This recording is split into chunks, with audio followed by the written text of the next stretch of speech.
Tenemos en primer término el reemplazo de la diputada señora Carol Cariola por la diputada señora Marisela Santibáñez para esta sesión. Hemos recibido mociones de los diputados señores Díaz, Durán, don Jorge, Muller, Rosa, Sepúlveda, don Alexis y Torres, diputada señora Fernández Santibáñez, que modifica la Carta Fundamental para permitir el retiro de fondos previsionales por parte de los pensionados y cotizantes en condiciones de pensionarse en las condiciones que indica. De los señores Urrite Coechea, Jürgensen, modifica la Carta Fundamental para prohibir reuniones y manifestaciones públicas contrarias a la familia, la moral, las buenas costumbres, en que se ejecutan acciones obscenas, impúdicas o con contenido sexual explícito.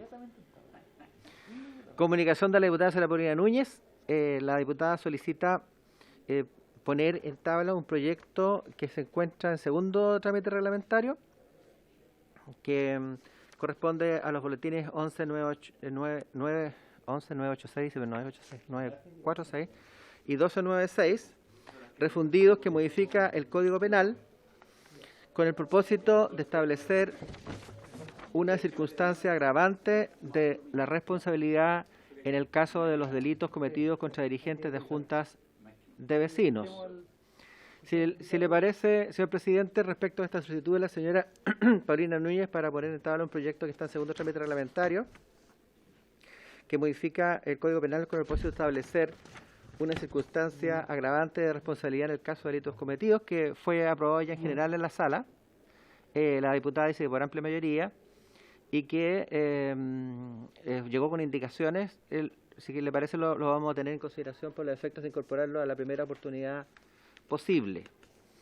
Respecto a las invitaciones formuladas para el día de hoy, se ha confirmado la asistencia del señor director nacional del Servicio Nacional de la Discapacidad, señor Francisco Suber Casó, como también del académico abogado, señor Francisco Bedecarrast, que se encuentra ya presente, señor presidente, junto con el director de Senadis.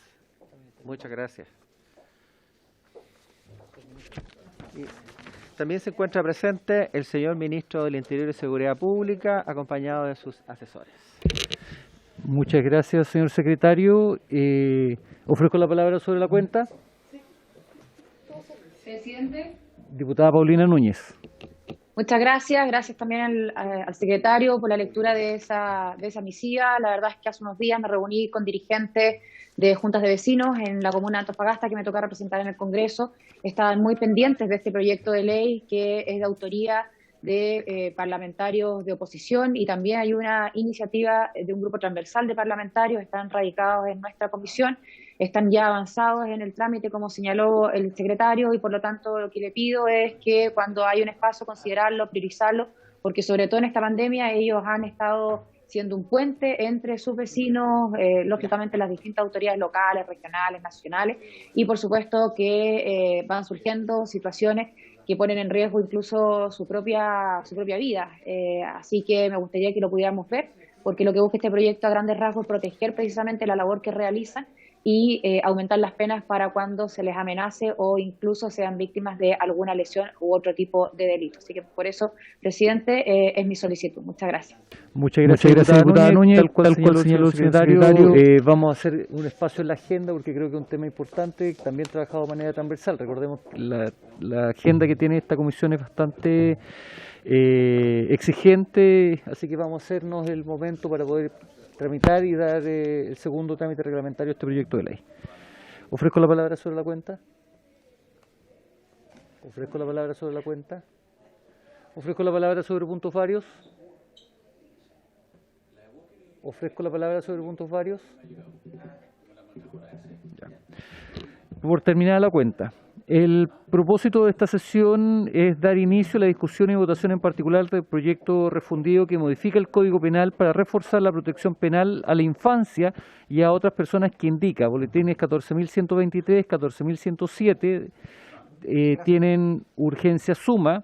Se ha invitado al señor ministro del Interior y Seguridad Pública, a la señora subsecretaria de Prevención del Delito, al académico, el profesor Francisco Bedecarratz, y al señor director del Servicio Nacional de Discapacidad. Han llegado también respecto a este proyecto una serie de indicaciones que creo que va a ser imposible que hoy día llevemos adelante la votación en particular, toda vez que son varias indicaciones y son extensas y vamos a tener que poder revisarlas y estudiarlas. Pero como hoy día el objeto también era poder escuchar a don Francisco Subercasó, director del Servicio Nacional de Discapacidad, le daré la palabra, director. Muchas gracias, presidente. Gracias y buenos días a todos, a todas. Sí, he sido invitado en el día de hoy para ver un poco el ocupar el término persona con discapacidad o situación con discapacidad y cómo eso puede afectar entonces este trámite legislativo. Así que me gustaría, por su intermedio, poder presentar una pequeña exposición, un PPT de 10 minutos. Efectivamente, director, le están autorizando de Secretaría, Margarita ya le autorizó para que pueda hacer la exposición.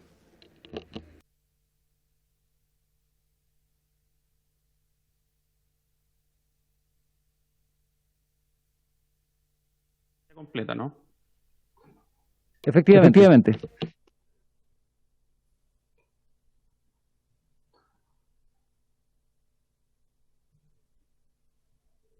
Ya. Con respecto al concepto de persona con discapacidad, la Convención de Naciones Unidas sobre los Derechos de las Personas con Discapacidad, ratificada por nuestro país en el año 2008, utiliza el concepto personas con discapacidad. Y en su artículo primero nos indica que las personas con discapacidad incluyen a aquellas que tengan deficiencias físicas, mentales, intelectuales o sensoriales a largo plazo, que al interactuar con diversas barreras puedan impedir su participación plena y efectiva en la sociedad, en igualdad de condiciones con las demás. Esta convención es la que ratifica Chile en el año 2008, que da después origen a la ley 20.422, que es la propia ley que nos da origen a nosotros como Servicio Nacional de la Discapacidad del año 2010. Ya se hablaba de persona con discapacidad en esa época.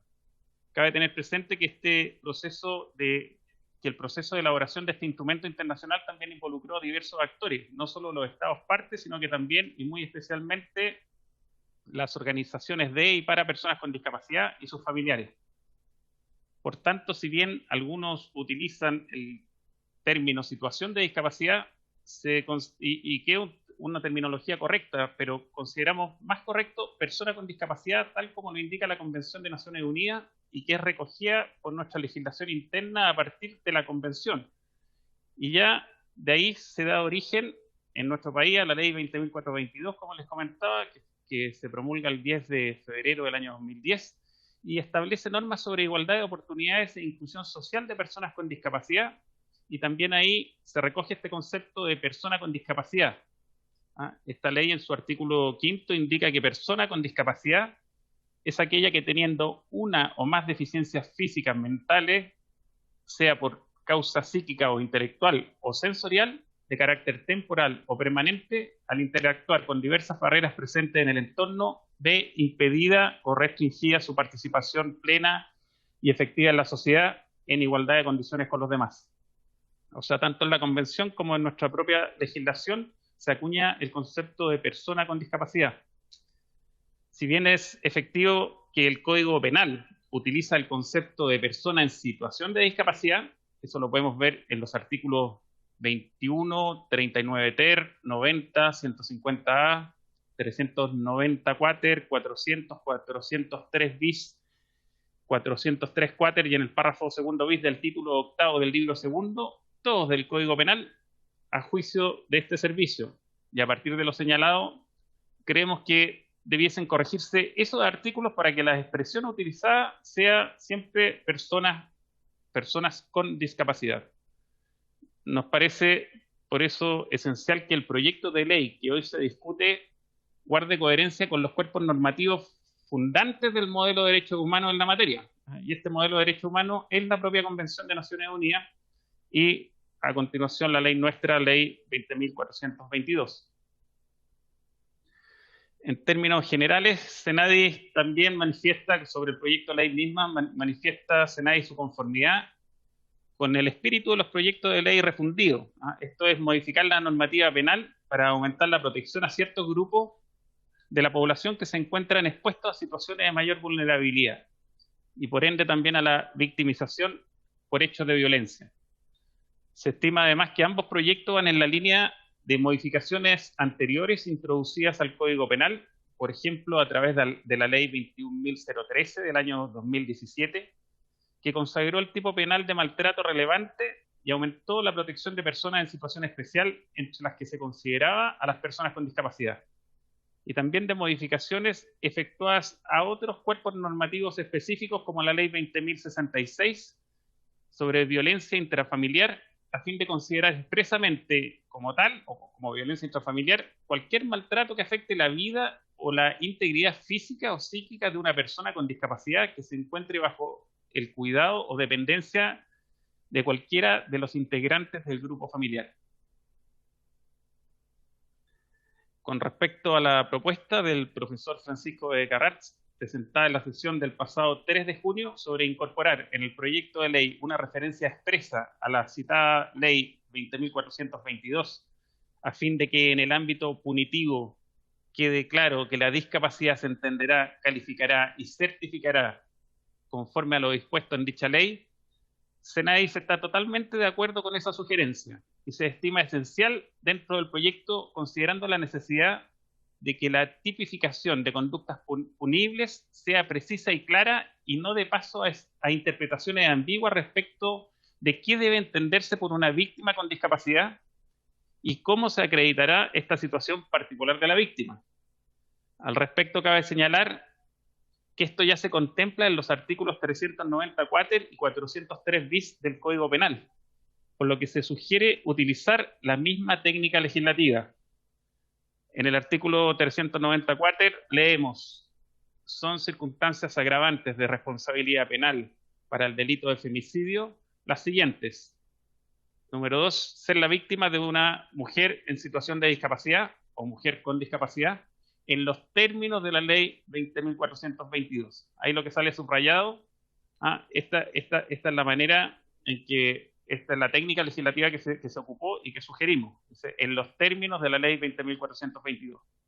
Eso se ocupa también en el artículo 403 bis, que dice que el que de manera relevante maltratare corporalmente a una persona en situación de discapacidad o persona con discapacidad, en los términos de la Ley 20.422, será sancionado con prisión en cualquiera de sus grados o multa de 1 a 4 unidades tributarias mensuales, salvo que el hecho sea constitutivo de un delito de mayor gravedad.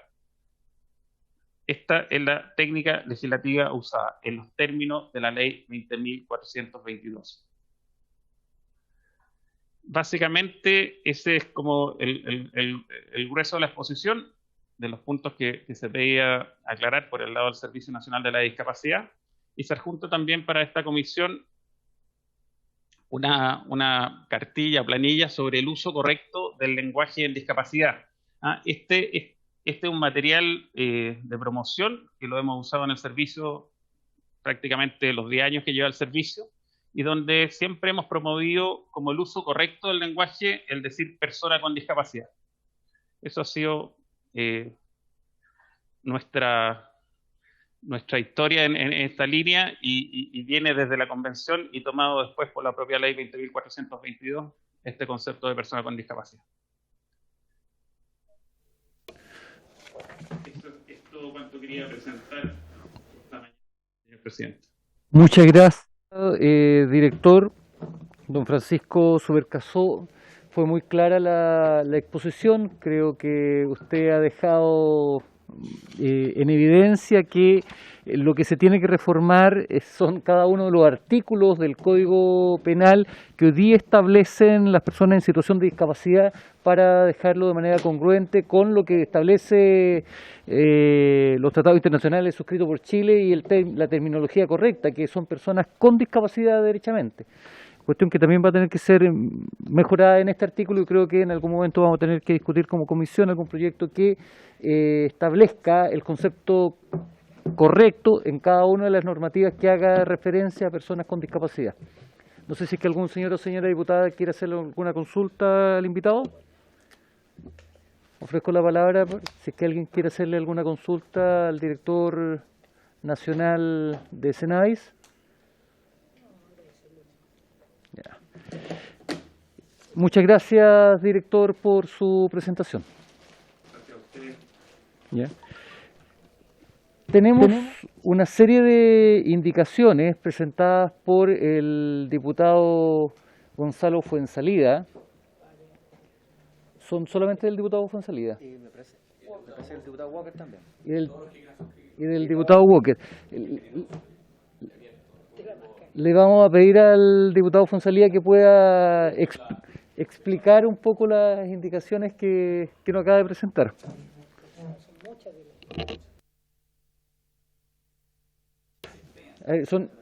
Sí, efectivamente son 4 páginas. Yo lo que voy a pedir, tengo entendido que hay algunas de esas indicaciones que fueron trabajadas con el Ejecutivo. No sé si el ministro o su equipo de asesores querrá exponer respecto a eso. Sí, presidente. Bueno, justamente con saludarlo a usted, saludar también a los diputados y diputadas que están ahí presencialmente con usted y los invitados que están conectados.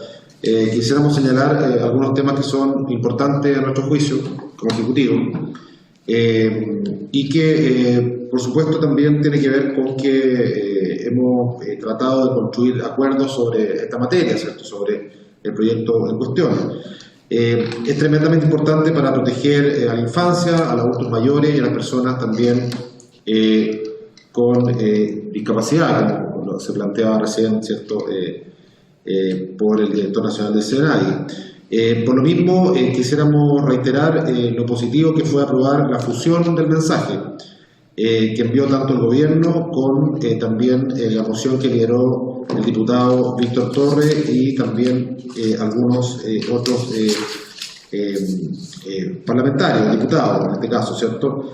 Al realizar el análisis de ambos textos, hemos visto que tenemos amplio consenso en el fondo y algunas diferencias efectivamente en la forma. Y para poder continuar con el ánimo de alcanzar el acuerdo de este proyecto, hemos tenido algunas conversaciones y entiendo que hay una indicación, ¿cierto? O algunas indicaciones que son las que seguramente van a exponer ahora quienes las han presentado. Entiendo que el diputado Fuenzalida, ¿cierto? La va por lo menos a profundizar. Y esas mociones o esas indicaciones parlamentarias, presidente, recogen la mayoría de las observaciones y perfeccionamientos que estimamos necesarios. Por tanto, son frutos justamente de las conversaciones, de los acuerdos que se han llegado en esta materia. Y en ese contexto quisiera agradecerle especialmente a los diputados Víctor Torres, a Gonzalo Fuenzalida y a Matías Walker en esta propuesta que refuerza, por supuesto, la protección que se dispensa a menores, adultos mayores y personas con discapacidad. Y siguiendo la sugerencia que formulara la sesión anterior, el profesor también Bede Carratz, quien está también presente, también ahí se contemplan otros tipos penales en los cuales parece adecuado agravar las sanciones cuando ellos se cometen contra menores de 14 años, personas mayores de 65 años o personas con discapacidad. Por lo mismo, presidente, y para no profundizar tanto, para también que los diputados puedan también exponer las indicaciones, creemos que es importante manifestar nuestra más completa disposición a alcanzar los consensos en esta materia a fin de alcanzar los puntos de encuentro en algo tan relevante como es proteger a las personas o a los grupos etarios, ¿cierto? Y a las personas que viven en distintas condiciones que muchas veces les impide poder no solamente defenderse, sino que también, por supuesto, ser atacadas de manera tan impune. Eso, presidente, por nuestra parte. Muchas gracias, ministro. Le voy a pedir al señor secretario que pueda dar lectura a las indicaciones.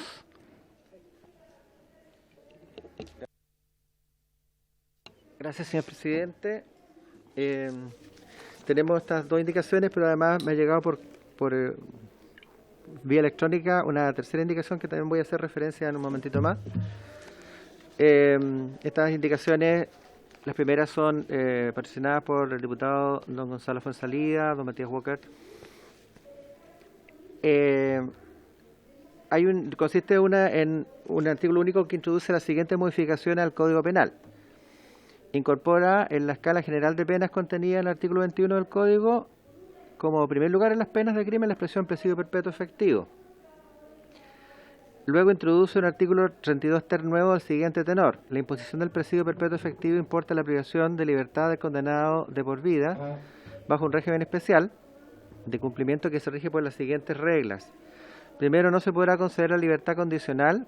Sin embargo, una vez transcurridos 50 años de privación de libertad efectiva, podrá el condenado ser favorecido con alguno de los beneficios que contemple el reglamento de establecimientos penitenciarios o cualquier otro cuerpo legal o reglamentario que importe su puesta en libertad aún en forma transitoria. Sin perjuicio de ello, podrá utilizarse su salida con las medidas de seguridad que se requieran cuando su cónyuge, su conviviente civil o alguno de sus padres, hijos, se encontrara en inminente riesgo de muerte o hubiere fallecido. No se favorecerá al condenado por las leyes que concedan amnistía ni indultos generales, salvo que se le haga expresamente aplicable, y no procederá a su respecto el indulto particular por razón alguna. Incorpórase a la escala número 1 contenida en el artículo 59, el siguiente numeral primero nuevo pasando el actual a ser segundo y así sucesivamente, presidio perpetuo efectivo. Reemplazase en el inciso segundo en el artículo 77 la expresión calificado por efectivo también respecto al presidio perpetuo. Intercálase en el inciso segundo el artículo 91 a continuación del presidio perpetuo calificado la expresión de la misma forma. Si en el caso de este artículo el nuevo crimen debiera penarse con presidio perpetuo calificado y el delincuente se hallara cumpliendo esta pena, podrá imponérsele la de presidio perpetuo calificado efectivo. Y luego, en una serie de disposiciones del Código Penal se reemplaza la expresión calificado por efectivo en el artículo 141, numeral primero del artículo 150b, 268 ter, 372 bis, 390, 390 bis. En el 391 se reemplaza el numeral segundo en la expresión medio por máximo y se agrega un inciso final nuevo, idéntica pena a la señalada en el numeral primero. Se impondrá a quien mate a un menor de 18 años, adulto mayor o persona en situación de discapacidad, de conformidad a la ley 20.442 y además concurrir alguna de las circunstancias señaladas en el numeral primero del inciso anterior. La pena será de presidio perpetuo o a perpetuo efectivo. Introduce un párrafo primero quater en el título 8 del libro 2 con el siguiente artículo 393 bis. Dice, párrafo 1 quater, disposición común a los párrafos 1, 1 bis y 1 ter. Artículo 393 bis. Para determinar la pena de los delitos comprendidos en los párrafos 1, 1 bis y 1 ter, no se considerará lo establecido en los artículos 65 a 69 y se aplicarán las reglas que a continuación se señalan. Primero, dentro del límite de grado o grados señalados por la ley con pena al delito, el tribunal determinará la cuantía de la pena en atención al número y entidad de las circunstancias atenuantes y agravantes concurrentes, así como a la mayor o menor extensión del mal causado, fundamentándolo en su sentencia. Segundo, tratándose de condenados reincidentes en los términos de las circunstancias agravantes de los numerales 15 y 16 del artículo 2, el tribunal deberá, para los efectos de lo señalado en la regla anterior, excluir el grado mínimo de la pena si ésta es compuesta o el mínimo si consta de un solo grado. Modifica el artículo 433, reemplaza el numeral primero la expresión calificado por efectivo, incorpora un inciso final del siguiente tenor: cuando el numeral primero del inciso anterior la víctima fuera un menor de 18 años, adulto mayor o persona en situación de discapacidad de conformidad a la ley número 20.442, la pena será de presidio perpetuo calificado a presidio perpetuo efectivo. Finalmente, incorpora un artículo segundo del proyecto, intercala en el inciso tercero el artículo tercero del decreto de ley número 321 de 1925, que establece la libertad condicional para personas condenadas a penas privativas de libertad, a continuación de la expresión femicidio e inmediatamente antes de la expresión homicidio calificado, la expresión homicidio simple. La segunda indicación, señor presidente. ¿Sí? Diputado Fuenzalía. Estas indicaciones son a raíz de lo siguiente. Vimos un caso hace un tiempo atrás de la muerte de un menor de edad. Y claro, justo cuando pasan estas cosas aparecen muchas voces que llaman a reponer la pena de muerte. Yo no estoy de acuerdo con la pena de muerte, pero tampoco estoy de acuerdo que en Chile el presidio perpetuo calificado no es efectivo. O sea, la persona igual, transcurridos ciertos años, postula la libertad condicional y sale libre.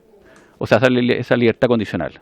Lo que finalmente todas estas modificaciones, que son modificaciones del Código Penal, son modificaciones que lo que busca finalmente es que en el caso de estos homicidios, ya sean simples, que podrían partir recién en 10 años, a homicidio calificado, tengan, cuando son cometidos contra niños, contra adultos mayores o discapacitados, tengan un presidio perpetuo, pero que sea efectivo, o sea, tenga perpetuidad. Eso es lo que buscan estas indicaciones. Cómo de alguna manera zanjar un debate que siempre va a estar presente cuando pasen estos casos, estos delitos terribles que producen gran conmoción y que aparecen las voces como llamando a la pena de muerte. Pero lo que realmente tenemos que lograr en nuestro sistema penal es que este tipo de delitos tan graves finalmente haya perpetuidad en la pena que le dan los tribunales, que es la más alta en nuestro sistema penal, y que sea efectivo. Y eso es lo que buscan todas estas indicaciones, que la iremos viendo cada una en su mérito posteriormente. Muchas gracias, diputado Fonsalía. Señor secretario, continúe con la lectura. Gracias, señor presidente. Tenemos segunda indicación. Introduce la siguiente modificación en el Código Penal, agrega un nuevo numeral 22 al artículo 12. Esta va a sustituir, digamos, al artículo único de ambos boletines refundidos. Entonces, es un artículo único que introduce la siguiente modificación en el Código Penal, agrega un nuevo número 22 al artículo 12 del siguiente tenor. 22. Cometer el delito contra una víctima menor de 14 años, un adulto mayor o una persona en situación de discapacidad en los términos de la ley número 20.422. 2. Incorpora al artículo 141 un inciso final Señor nuevo. secretario, ¿Sí? ¿me da un segundo? Claro. ¿Le pediría a Cecilia si pudiera llamar a la sala y que nos informen si están tocando los timbres para ir a votar? ¿Ya? Como no, presidente, lo ¿Ya? enseguida. Listo, muchas gracias. Sí, luego al artículo 141 incorpora el inciso final, si la víctima de estos delitos fuera un adulto mayor o una persona en situación de discapacidad, en los términos de la ley número 20.422 se excluirá el mínimo o el grado mínimo de las penas señaladas en los incisos anteriores, según si la pena consta de un solo grado o es compuesta respectivamente. Sustitúyese en el inciso final del artículo 142 la expresión inciso final por inciso quinto, incorpora al artículo 361 un inciso final si la víctima fuera un adulto mayor o una persona en situación de discapacidad en los términos de la ley 20.422, la pena se impondrá en su máximo. Quinto, sustituye en el artículo 362 la expresión cualquiera de sus grados por su grado medio máximo. Incorpora en el artículo 366 un inciso final si la víctima fuera un adulto mayor o una persona en situación de discapacidad en los términos de la ley 20.422, se excluirá el mínimo o el grado mínimo de la pena señalada en los incisos anteriores, según si la pena consta de un solo grado o es compuesta respectivamente. Incorpora el artículo 72 bis, siguiente inciso final nuevo, si la víctima fuera un menor de 14 años, un adulto mayor o una persona en situación de discapacidad, en los términos de la ley 2422, la pena se impondrá en su máximo. Incorpora un artículo al artículo 390, el siguiente inciso final nuevo, si la víctima de este delito fuera un menor de 14 años, un adulto mayor o una persona en situación de discapacidad, se excluirá el grado mínimo de la pena señalada en el inciso anterior. Se incorpora un párrafo final al numeral primero del artículo 391, que dice siempre concurrirá la circunstancia primera cuando el delito se cometa contra un menor de 14 años, un adulto mayor, o una persona en situación de discapacidad a los términos de la ley 20.422, y introduce el nuevo inciso tercero, artículo 400, si la víctima de estos delitos fuera un menor de 14 años, un adulto mayor o una persona en situación de discapacidad, en los términos de la ley 20.422, se impondrá el máximo o grado máximo de las penas señaladas en artículos anteriores en este párrafo, según si la pena consta de un solo grado o es compuesta respectivamente. Intercalan en el artículo 411 bis, entre la expresión menor de edad y la pena señalada, la frase adulto mayor o persona en situación de discapacidad. Incorporan el 433, inciso final nuevo, si la víctima de estos delitos fuere un menor de 14 años, un adulto mayor o una persona en situación de discapacidad, se excluirá el grado mínimo de las penas señaladas, los numerales anteriores. En el 436, inciso final nuevo, si la violencia o intimidación recayese en una persona menor de 14 años, un adulto mayor o persona en situación de discapacidad, en los términos de la ley 2422 se aplicará el máximo de las penas establecidas en los incisos precedentes. Perdón, presidente, disculpe, secretario, están llamando a votar. Ya. Vamos a suspender por 10 minutos la sesión, vamos a ir a votar y volvemos.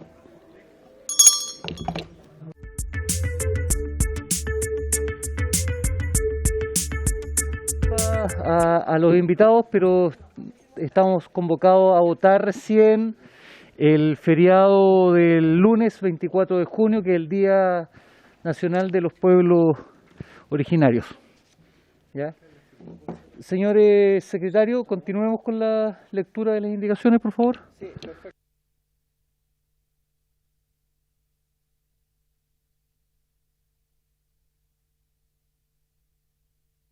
Gracias, señor presidente. Bueno, tenemos también, como señalé yo, tenemos dos indicaciones. La primera ya es la que establece una serie de modificaciones del Código Penal, para recapitular un poquito, en relación con el presidio perpetuo efectivo. Y la segunda es una indicación de tipo sustitutiva que modifica el proyecto. Yo creo que alcanzaré la mayor parte de él. Pero bueno, continuaremos diciendo que básicamente establece una serie de modificaciones en el sentido del proyecto, que es protección penal a la infancia, también a los adultos mayores, a las personas en situación de discapacidad o con discapacidad, ¿cierto? Y modifica entonces una serie de disposiciones del Código, estableciendo una pena mayor, básicamente, cuando la víctima de una serie de delitos es una de estas personas que se encuentran en una mayor situación de vulnerabilidad. Así, por ejemplo, incorpora en el artículo 433 el siguiente inciso final nuevo: si la víctima de estos delitos fuere una persona menor de 14 años, un adulto mayor, una persona en situación de discapacidad, en los términos de la ley 20.422, se excluirá el grado mínimo de las penas señaladas en los numerales anteriores.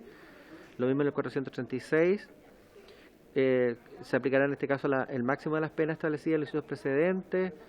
En el 469, en este caso, se refiere a básicamente al caso de robo, ¿cierto?, de vehículos, cuando se encuentran personas en su interior o se amenaza la integridad de los niños que se encuentran al interior del vehículo. Entonces agrega entonces esta figura al artículo 439. Y en el artículo 474 se agrega un inciso tercero, perdón: si la víctima de este delito fue también un menor de 14 años, un adulto mayor o persona en situación de discapacidad, en los términos de la ley 20.422, se excluirá el grado mínimo de la pena señalada en los incisos anteriores. Finalmente, bueno, señor presidente, tenemos una tercera indicación suscrita ya por el diputado señor Matías Walker, don Marco de la Vaca, que modifica el Código Penal para reforzar la protección penal de la infancia. También modifica el proyecto en el sentido de eliminar el inciso quinto del artículo 141 del Código Penal, la oración violación sodomítica, y deroga el artículo 165 del Código Penal. Señor presidente, todas estas indicaciones las vamos a hacer llegar a todos los miembros de la comisión para los efectos de que tengan la oportunidad de conocerlas adecuadamente, señor presidente. Muchas gracias, señor secretario. Diputada Santibáñez. Presidente, usted sabe que yo estoy de reemplazo en esta ocasión. Un gusto verlo y saludarlo y saludar a los integrantes de esta comisión, por supuesto. Estoy reemplazando a la querida diputada Carol Cariola, pero me quiero detener solamente en este tema de la situación de discapacidad expresada por el señor Subercasó. Yo creo que una de las bases de la inclusión, presidente, tiene que ver con la utilización de los términos correctos. Y así lo dicen los órganos extranjeros, que tiene que ver con la persona en situación de discapacidad. No es el término correcto y que ha sido mencionado más de una vez, y para la historia de la ley yo creo que sería bueno tomar en cuenta no detalle, sino que esta palabra que no define el concepto. Muchas gracias, diputada Santibáñez. Diputado Matías Walker. Muchas gracias, señor presidente. Efectivamente, junto a usted hemos presentado una indicación que elimina el delito de violación sodomítica del catálogo de delitos a los que se refiere el proyecto. Yo no sé si usted quiere que explique el motivo de nuestra indicación ahora o cuando lo veamos en particular. Estoy disponible para cuando usted así lo disponga. Muchas gracias, diputado. Como vamos a tener que darnos un tiempo, porque son muchas las indicaciones que nos han presentado que ha hecho mutar el proyecto de ley, vamos a solicitar que el proceso de discusión en particular sea la próxima sesión. Asimismo, le quería pedir al profesor Bedecarrat que nos pudiera acompañar con una presentación con el proyecto ya modificado. Le vamos a enviar todas las indicaciones, también reiterar la invitación, secretario, por su intermedio, a la profesora que nos acompañó también, porque hoy día el proyecto que inició y del cual escuchamos muchas exposiciones ha mutado de manera importante. Y sería bueno que tener también la opinión técnica, tanto del profesor Bedecarrat como de la primera invitada, respecto a este nuevo proyecto de ley. Pero tengo una duda y que le quiero plantear al tiro, y ya que todavía se encuentra el director nacional de Senadi, y que dice relación con la incorporación de las personas con discapacidad, y aquí también le dejo la tarea al profesor Becarrat, es respecto al nivel de discapacidad de las personas que han sido objeto de un delito. Porque no es lo mismo una persona que ha perdido cierta cantidad de falanges, por ejemplo, a una persona que efectivamente tiene un nivel de discapacidad sobre el 70%, por dar ejemplo, porque cuando hablamos que una persona en situación, o sea, con discapacidad, estamos hablando del total de las personas. Entonces, ¿existe algún tipo de discriminación para aplicar esta agravante, que es importante, que estamos diciendo que aquellos delitos que se cometen contra niños, adulto mayor, personas con discapacidad, estas personas que tienen este nivel de discapacidad, merecen tener esta agravante, esta imputación mucho más grave? Entonces ahí yo tengo por lo menos un cuestionamiento respecto al uso extensivo de las personas con discapacidad. Existen discapacidades diferentes, ¿ya? Y pongo otro ejemplo, una persona que sufre un porcentaje alto por ejemplo, de visión, pero no es ciega, puede cometer ilícitos también, o puede ser objeto de ilícito, pero no tiene la misma carga que una persona con otro tipo de discapacidad, una persona ciega, por ejemplo. Entonces, no sé si es que existirá dentro de alguna técnica legislativa o en términos de derecho penal, por eso le hago la pregunta tanto al profesor Becarrat como al director nacional del SENADI, si es que podría existir una graduación respecto a la discapacidad propiamente tal. Y, insisto, una persona que sufre el corte de unas falanges es una persona que tiene cierto nivel de discapacidad. ¿Se le va a aplicar esta agravante si es que es objeto de un delito? Eso, no sé cuál de los dos pudiera ayudarnos. Don Francisco, ¿usted primero? Una solución bastante normativa, pero quizás el señor director del SENADI tiene una solución o una propuesta quizás más de fondo. En sí, este tema, y solo un minuto para darle el paso al señor director del SENADI, que tiene una opinión bastante más de fondo en la materia seguramente que yo. Está solucionada precisamente por la referencia a la cual hicimos indicación la exposición pasada a la ley 20.422, que en su artículo 5 define qué se entiende como persona con discapacidad.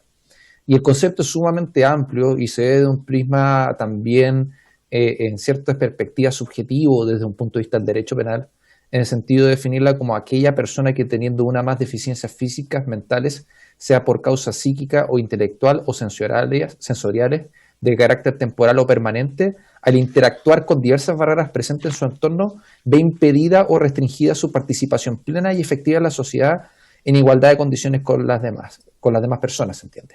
Entonces, es un prisma en el cual, independiente del grado o de la afectación física o psíquica específica que sea objeta a la persona, si esa persona ve impedido su acceso a la sociedad o ve impedida o dificultada su participación en igualdad de condiciones en relación con otras personas que no están en esa situación, ya se considera una persona en situación de discapacidad o derechamente con discapacidad, como establece la ley 20.422, y en ese sentido ya se va a considerar el delincuente, la persona que comete el delito en contra de esta persona que está en esta situación, así como lo define el artículo 5, como eventual asignatario del agravante que establece o que se propone en distintas partes del código. Por lo tanto, es un prisma sumamente amplio el que establece la ley 20.422. Ahora, en otras áreas existen porcentajes de discapacidad en los cuales se cuantifica eso. Entiendo que la legislación de trabajo eso es así, donde se hace una cuantificación en cuanto a los porcentajes de discapacidad, precisamente para hacer referencia a estas distintas situaciones que hizo referencia usted, señor presidente, que eventualmente es distinta la pérdida de un dedo, de una falange, a perder una mano, a tener la ceguera de un ojo. Por lo tanto, ahí existen otros parámetros que se utilizan en otras áreas del derecho, no necesariamente penal, pero en penal hacemos referencia al artículo 5 de la ley 20.422, al cual y ahí se lectura. Eso sería por mi parte, señor presidente. Muchas gracias. Muchas gracias. Desde ya manifestar mi disponibilidad para el futuro, para apoyar en la votación y para aclarar o complementar o comentar el sentido de las indicaciones que se han propuesto aquí, y para ello manifiesto mi disponibilidad para las siguientes sesiones de la presente comisión. Muchas gracias, profesor Becarrat. Director.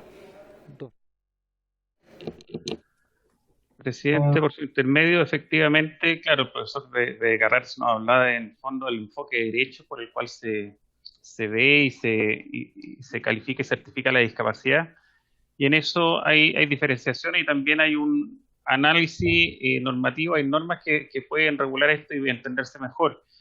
Pero el cómo aplicar esas diferencias que usted señala con respecto a una legislación, lo voy a pedir a Francisca Jiménez, que ha hecho más de contraparte de los asuntos legislativos, que pudiese dar una respuesta. Muchas gracias, director. Le entregamos la palabra a la señora Francisca Jiménez. Gracias, presidente. Presentarme, soy jefa de gabinete del servicio y en relación a lo que se comentaba... Disculpe, tiene problemas con su micrófono, se escucha muy bajo. ¿Mejor? Saque los audífonos. ¿Y si se audífonos? Ya, un poco mejor. Hay que hablar fuerte. Me voy a acercar más a la cámara. Bueno, comentarles que, como explicaba nuestro director y como también mencionó el profesor, en nuestro país la discapacidad se concibe desde el modelo de derechos humanos que establece la Convención de Naciones Unidas y que recoge la Ley 20.422. En este modelo se establece la discapacidad como la interacción entre la condición de una persona que tiene alguna deficiencia de carácter físico, sensorial, intelectual o mental, con las barreras del entorno que le impiden su participación. A partir de esa definición y de la clasificación internacional del funcionamiento de la Organización Mundial de la Salud, la CIF, en nuestro país se establece también a través de la Ley 20.422 que la forma de calificar y certificar la discapacidad es en base a este modelo a través de un procedimiento que realiza la CONPI, que está normado a partir del decreto 47 del Ministerio de Salud. Ahí se establece cómo es el sistema de evaluación y efectivamente hay una diferenciación de acuerdo al grado global de discapacidad. Aquellas personas cuyo proceso de calificación obtenga un grado global entre el 0 y el 4% se considera que es una persona sin discapacidad. Aquellas que estén entre el 5 y el 25% es un grado leve de discapacidad. Entre el 25 y el 49% es discapacidad moderada. Entre el 50 y el 94% se considera discapacidad severa y finalmente sobre el 95% se considera discapacidad profunda. Ahora, es muy importante tener en consideración que el modelo de calificación de la discapacidad no toma únicamente la condición de salud de la persona. Ese es uno de los factores que se mide a través de un informe biomédico definido por la CONPI. Pero también se consideran dos elementos más, que es un informe social, para ver cómo son las condiciones del entorno justamente de la persona, dado esta definición de la interacción entre la condición de salud y las barreras del entorno, y también el IVADEC, que es el índice de valoración de desempeño en la comunidad, que considera de qué manera la persona interactúa con su entorno y puede lograr autonomía en las actividades básicas de la vida diaria. Entonces, a partir de estos tres elementos es que se establece la condición de discapacidad. Por lo tanto, por ejemplo, puede haber una persona que tenga, dos personas que tengan una misma condición de salud de base, supongamos una persona con síndrome de Down, pero dependiendo de los apoyos y de cómo interactúa esa persona con su entorno, podrían eventualmente tener un grado global de discapacidad distinto de acuerdo a cómo sea su desempeño en torno al IVADEC, en las actividades de la vida diaria, y también las redes de apoyo del entorno. Entonces es importante tener muy en cuenta que no se debe asociar la discapacidad únicamente con una condición de salud, sino que también con esta otra dimensión social que establece el concepto, y si se quiere tomar como referencia alguna gradualidad en temas de discapacidad, ahí está resuelto por el decreto 47 del Ministerio de Salud. Gracias, presidente. Muchas gracias, doña Francisca. Sigo manteniendo la duda, porque tal cual usted señala, si tenemos una persona con una discapacidad leve, moderada, hasta el 10%, ¿le vamos a aplicar a aquel delincuente que ha cometido uno de los ilícitos que estamos sancionando las penas agravadas? ¿Será justo la aplicación ante ese tipo de discapacidad? Porque en definitiva lo que busca la agravante es poner en relevancia aquellos delitos que han sido cometidos contra niños, adultos mayores, ¿ya?, que tienen una especial vulnerabilidad. Entonces, ¿será lo mismo categorizar la aplicación de un agravante porque además estamos incluso poniéndole presidio calificado de acuerdo a algunas de las indicaciones, un presidio perpetuo efectivo? Entonces, ¿será lo mismo la generación de un delito a una persona que tiene una discapacidad, por decir, del 10%, del 5%, tal cual que hoy día la normativa, a un menor de edad? Yo creo que ahí deberíamos trabajar de manera más fina, por lo menos las indicaciones que se están planteando y las modificaciones. Director.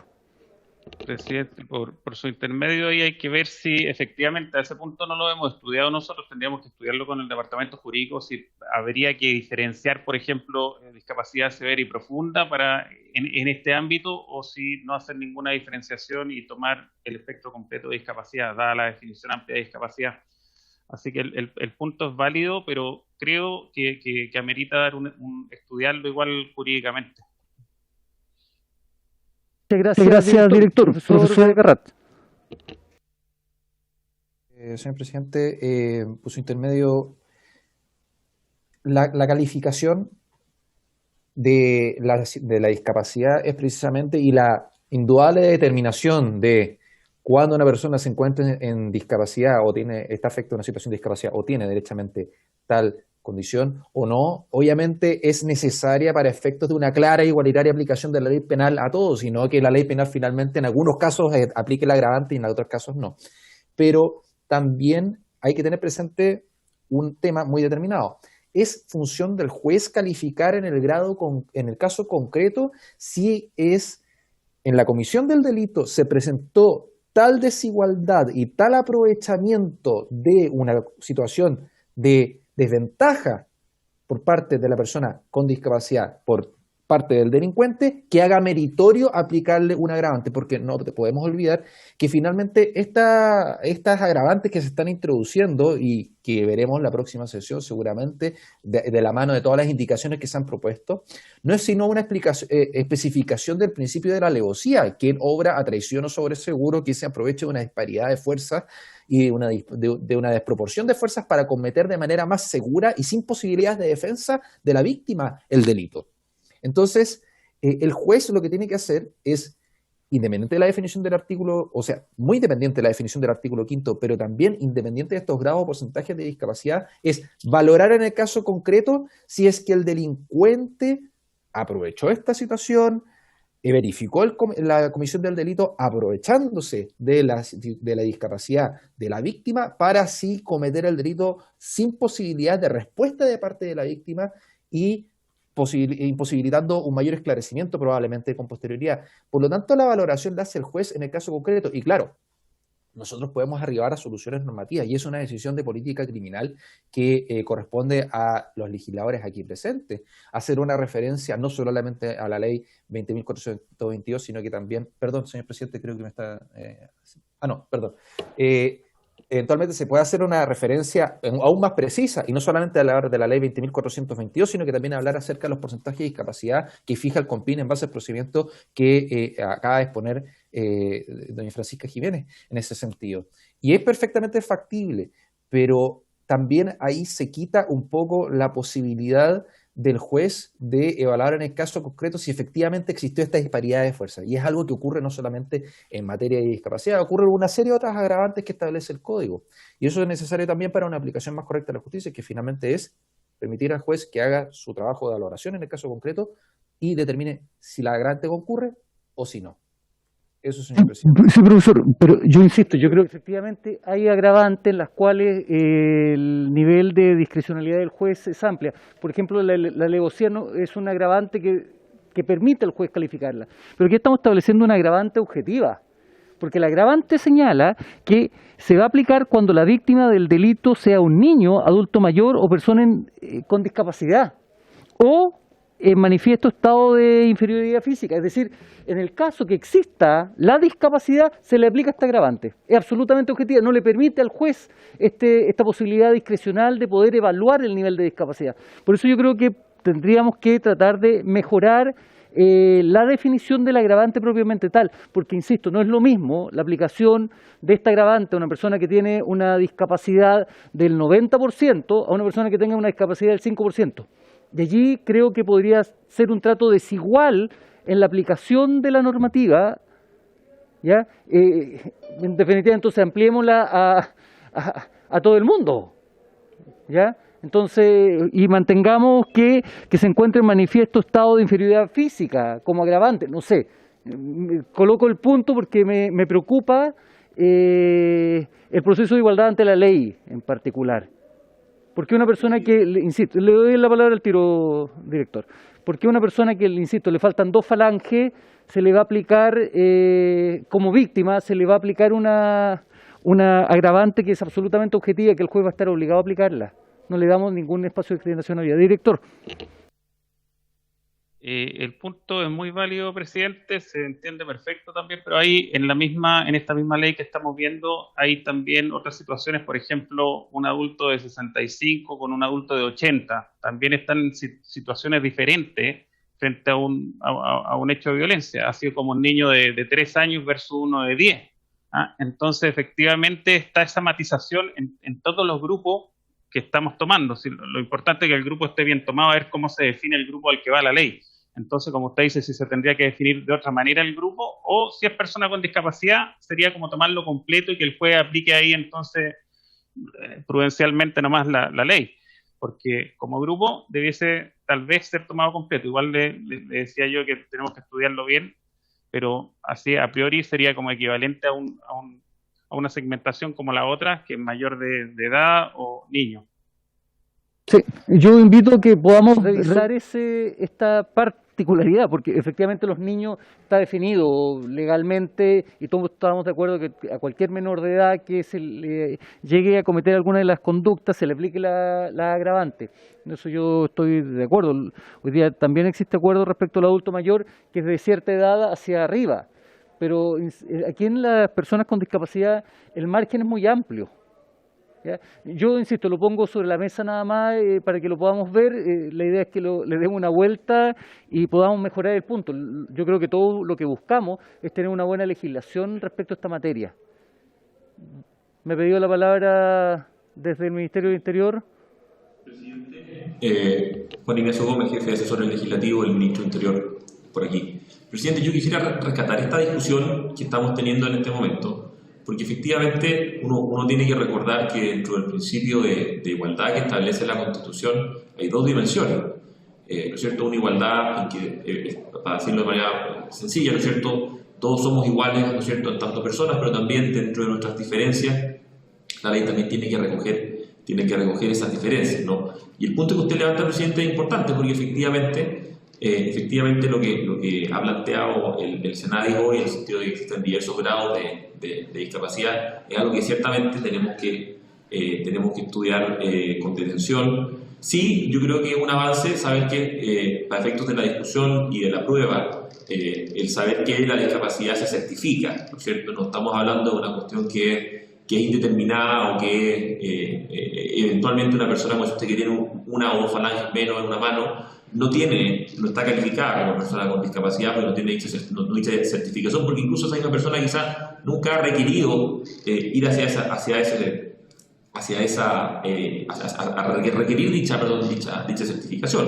Entonces, creo que la discusión siento que está bien encaminada, presidente, y también nosotros del Interior vamos a también coordinarnos con Senadis para poder tener una respuesta o alguna propuesta también en ese sentido, sin perjuicio de la discusión que se tenga en la comisión.